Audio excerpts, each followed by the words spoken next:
This video is brought to you by my website, errorparts.com, high quality, genuine parts.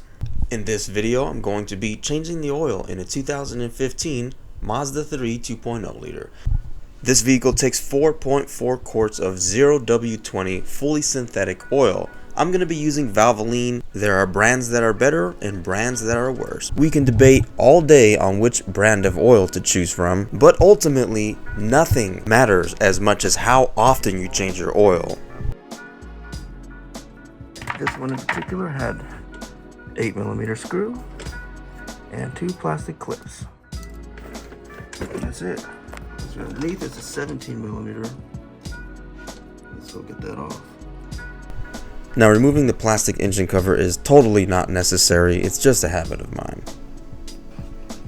I wanted to get some better footage of that oil cap. I like to leave it loose while the oil is draining to prevent any pressure from building up and allow that oil to drain faster.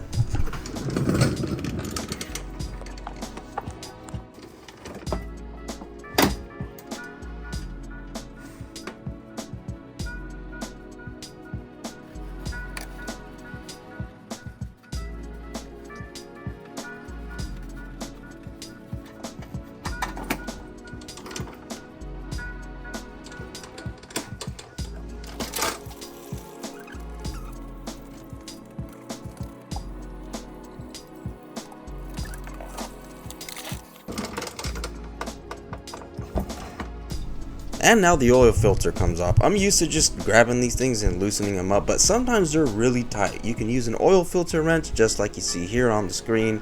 I'm not using that here, but just in case you need it, because a lot of times you might need it. And sometimes they're pretty tight.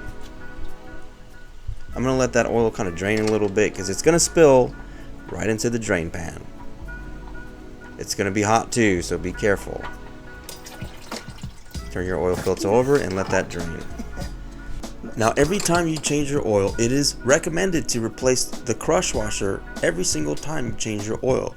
So this is the size that this one uses, so we're going to replace it. Though I have a confession to make, I have never replaced this crush washer in my own personal car, and I have never had a problem with leaks, but it is recommended. But the disclaimer is, I treat my car differently because I can simply just go underneath and fix it if something's wrong, rather than dealing with an unpleasant call. Now I'm coating the oil filter gasket with some oil. It allows the oil filter gasket to slide on nicely as I screw that oil filter on. Screwing it on dry risks that gasket binding up and coming out of place as I tighten that oil filter, allowing it to leak. It also makes it easier to remove.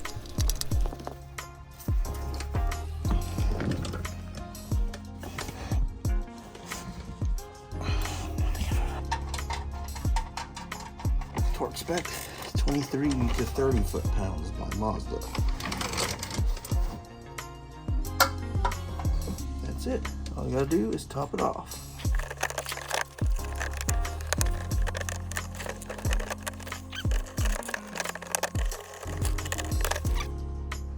Funnel needs to be clean.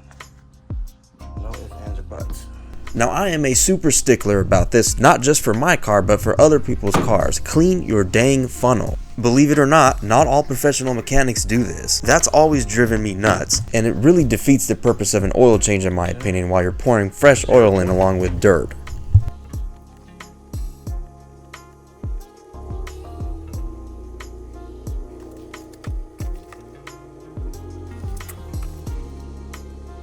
And we only have a half a quart left, so we're done pouring.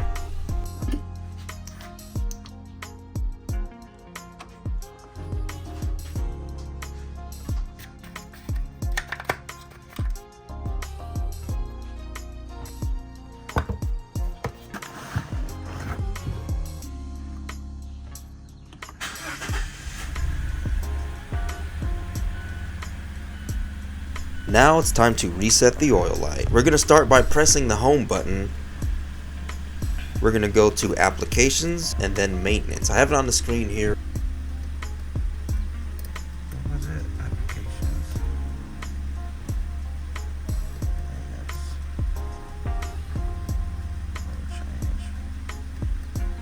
We're going to change that. Reset. Change reset. And as soon as you hit reset, that yellow wrench on the dashboard will go away. This vehicle has other maintenance items that are still due, so I'm not going to reset those just yet. But if you want to get rid of them, you can just go back in and erase all of them. And that is it. If this video helped you out, make sure to hit like. If you want to see more content like this, make sure to subscribe. And don't forget, make sure to check out errorparts.com for high quality, genuine parts.